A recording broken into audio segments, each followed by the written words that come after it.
جب حضرت یعقوب علیہ السلام نے دیکھا یوسف ان کے ساتھ نہیں ہے تو وہ بے ہوش ہو گئے۔ جب انہیں ہوش آیا تو یوسف کے بارے میں پوچھا تو سب نے من گھڑت کہانی سنائی اور کہا کہ ہم اپنے کام میں مصروف تھے، بھیڑ بکریوں کو چرانے میں مصروف تھے، اور یوسف کو ہم نے مال و متاع کے پاس چھوڑا تھا۔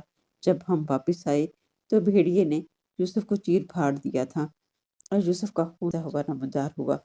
حضرت یوسف علیہ السلام نے پوچھا آپ کون ہیں؟ تو فرشتے نے بتایا میں اللہ کے حکم سے آپ کی حفاظت پر مامور ہوں۔ حضرت یوسف علیہ السلام نے انہیں بتایا میرے بھائیوں نے مجھے زخمی کر دیا ہے اور مجھ پر ستم ڈھایا ہے۔ فرشتے نے جواب دیا کیا آپ چاہتے ہیں انہیں سزا ملے؟ تو کہنے لگے نہیں۔ فرشتے نے بتایا انہوں نے ظلم کی بنیاد رکھی ہے، ان کی نسلیں آنے والے نبیوں پر ظلم ڈھائیں گی، کچھ نبیوں کو سے آپ کو لڑنا ہوگا۔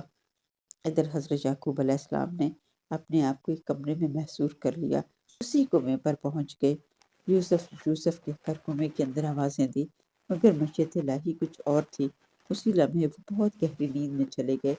یہ اللہ تعالیٰ کی رضا تھی کہ انہیں گہری نیند آ گئی اور وہ ان کو جواب نہ دے پائے۔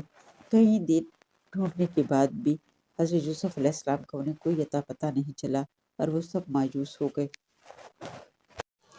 حضرت یوسف علیہ السلام کنویں میں کتنے دن رہے، کس نے ان کو باہر نکالا اور پھر وہ انہیں کہاں لے کے گیا، یہ سب جاننے کے لیے ہمارے نیکسٹ ویڈیو کا انتظار کریں اور ہمارے چینل کو سبسکرائب کریں۔